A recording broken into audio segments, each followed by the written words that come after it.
Dar continuidade, criança, ao assunto de geografia.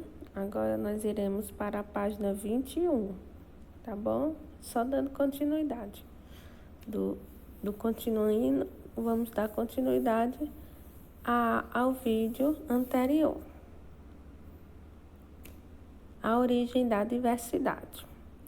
Então, como a gente viu, né, no vídeo anterior, a gente viu que a população brasileira, né, ela é de grandes, né, culturas, né? Existem várias culturas presentes aqui no nosso país, né? Então nós dizemos que ela é uma diversidade de cultura, né? Que existe várias. Então a gente vai descobrir aqui a origem dessa diversidade de cultura. Por que é que o Brasil tem muitas culturas?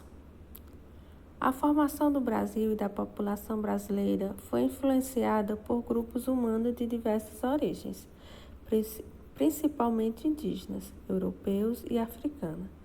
Além de compor grupos distintos, eles promoveram grande miscigenação,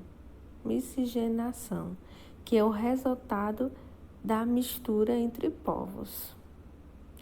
Com a chegada de diferentes povos, os costumes e as manifestações culturais então existentes se modificaram e novas manifestações surgiram. Assim, a diversidade cultural e da própria população brasileira foi aumentando e se transformando em cada parte do país, né? Então, como disse bem aí, né? Com a chegada de diferentes povos, né? Então, foram chegando povos da América, da África, né? E foi aumentando mais, né? Essa diversidade de cultura que existe aqui no Brasil. Então, ela foi se modificando, né? Então, e aparecendo até a miscigenação, que é o resultado, né, de mistura entre povos. Os povos originários. Então, a gente pode chamar os povos originários os índios. A gente pode estar chamando os povos originários como os nativos. Por quê? Porque quando os portugueses chegaram aqui para colonizar, já encontraram os índios. Então, eles são os povos originários brasileiros. Ou então podemos chamar eles de nativos. Numerosos povos habitavam as terras que deram origem ao Brasil, antes da chegada dos colonizadores portugueses, há pouco mais de 500 anos. Por ser os primeiros a habitar as terras, podemos considerá-los como os originários ou nativos.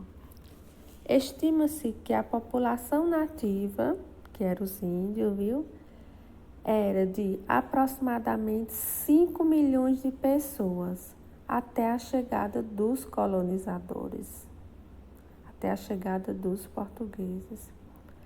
A partir de então, os indígenas foram vítimas de violência e de escravidão e também atingidos por doenças transmitidas pelos não indígenas. Por isso, a população nativa diminuiu muito. Povos inteiros chegaram a desaparecer. Então, aqui nos fala, criança, que quando os portugueses chegaram aqui para colonizar o Brasil, né, em 1500, já encontraram os índios, que nós chamamos de nativos ou originários. E a quantidade deles era aproximadamente 5 milhões de índios que existiam aqui nas terras brasileiras, né? Mas com a chegada dos colonizadores, que é dos portugueses, eles foram violentados, né? Eles foram escravizados, né? E como tinha as outras pessoas, quando chegavam aqui no Brasil, eles traziam doenças. E os índios não foram atingidos também por essas doenças que os colonizadores trouxeram. E com isso, a população dos nativos, crianças, eles diminuíram muito, né? Como diz aí, povos inteiros chegaram a desaparecer. Então, povos inteiros, né, acabaram morrendo, né, por toda essa causa, né? Os colonizadores chegaram trazendo doença, foram escravizados, né? E eles acabaram desaparecendo. Essa imagem aí é uma imagem de uma manifestação de representantes dos povos indígenas Manducuru, pelo avanço do processo de demarcações das terras indígenas. Né? Então, uma foto em Brasília, em 2016. Vamos para a atividade. Essa atividade, crianças, vocês também irão responder, né, no caderno. A frase a seguir se refere à formação do povo brasileiro. Então, aqui ela se relaciona, as duas frases, a frase A e a frase B, é uma frase que refere-se ao povo brasileiro. Bora lá para a frase A. O povo brasileiro se formou pela união e mistura de grupos de diferentes origens, o que possibilitou a diversidade de fisionomia, costumes, tradições, línguas e valores culturais.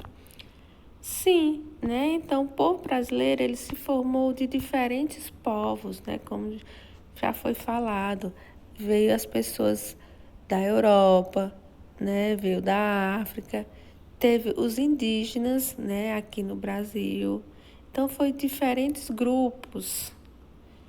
E também possibilitou a diversidade de fisionomia, né? Que são os rostos das pessoas, né? Tem pessoas mais africanas, pessoas portuguesas, pessoas mais parecidas com os índios, né? E o costumes também, nós trazemos bastante costume dos indígenas, as tradições, né? Então, essa frase se relaciona, né, sim, ao povo brasileiro. Letra B. É possível afirmar que não existe uma cultura brasileira única? Será que não existe uma cultura brasileira? Não, criança. Né? Então, tá correto também. Então, não existe, né, uma cultura brasileira, só uma. O Brasil é rico culturalmente, né? Então, o Brasil é cheio de culturas, né? Toda cidade, né, e todo estado tem a sua própria cultura. Então, não existe uma cultura única no Brasil. Respondam as questões e mande a foto no grupo.